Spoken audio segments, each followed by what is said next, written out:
Yeah, if there's only one thing that's important in the 21st century, I mean, if there's only one thing that we have to do, then what is it? We have to do one single thing in the 21st century. What is it? We have to understand the human mind, how we attach to concepts, how we make concepts, how we believe in them, or how we attach to the idea that is represented by language. The whole world is marinated in ideological problems. You know, the whole world, humanity is in a swimming pool of ideological conflicts and terrorism and war simply because of attachment to ideas. There's only one thing that we have to understand, and that is the human program. We have to understand ourselves. We have to understand why we are as we are, and why is it so that we are the way that we are? Because of the human program. And the human program is our mind, the way that the mind works.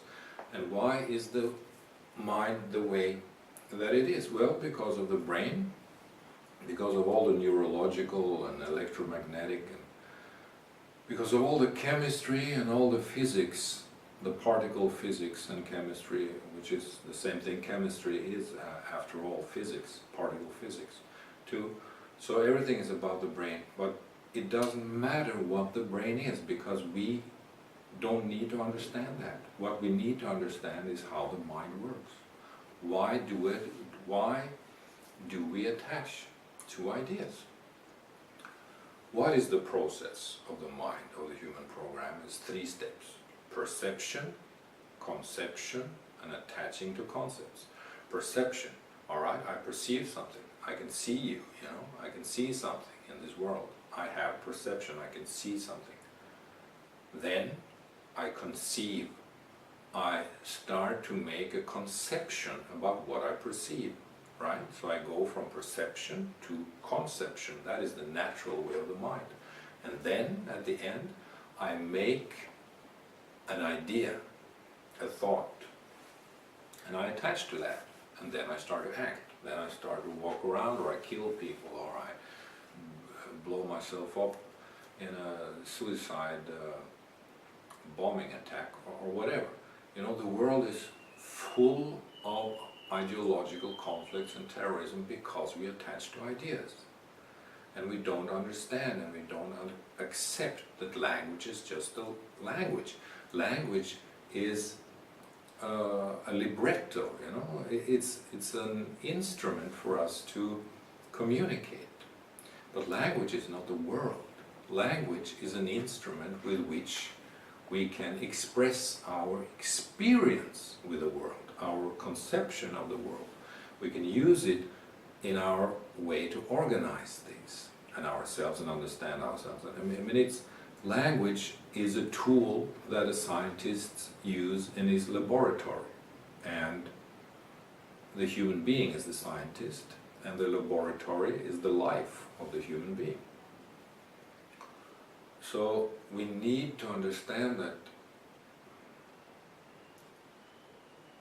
Why is it that I believe in this God that I'm able to kill for? I want to kill someone because I believe in something, right? Why is that so? Well, it's because I perceive, conceive, and attach. I perceive some kind of a scripture, and I conceive a conception about this idea, and then I attach to it, and I integrate it into my belief system. And that's the whole process. That is the human program. The human program has 3 steps: perception, conception, and attaching to concepts. And then, of course, the rest is action. The rest is how we act. The rest is how we behave.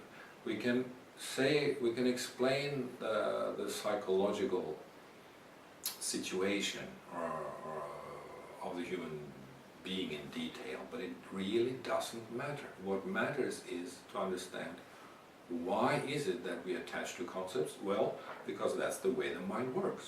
That's how the mind works. So we have to understand the mind as a phenomenon in itself. The mind is a phenomenon in itself.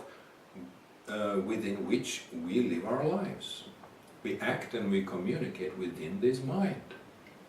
And the work, the different faculties and abilities of the mind is perception, conception, and attaching to concepts, you know. Or that is the three actions that we perform within the domain of the mind, which is given to us through the consciousness that is produced by the brain. So we just have to understand these three steps, why we are as we are, why we go from perception to conception to attaching to concepts. We have to understand this if we want to free ourselves from the mental circus of the human being and also from terrorism and ideological conflicts. We have to see that the human being and what we believe is not important. It's just a temporary piece of paper. It's not really substantial, and tomorrow we will believe another thing. It's just a temporary phenomenon that we attach to.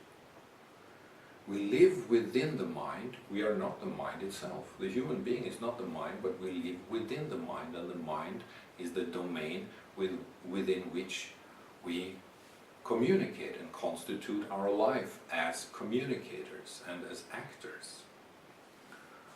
So, my idea is simply this, that in this century and right now, today and tomorrow, we just have to start to understand the human program. Why are we the way that we are?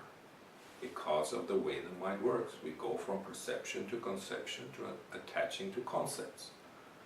And we have to distance ourselves from this process. We have to see it for what it really is, if we don't want to become insane and warriors of concepts and of words, which the whole world is right now.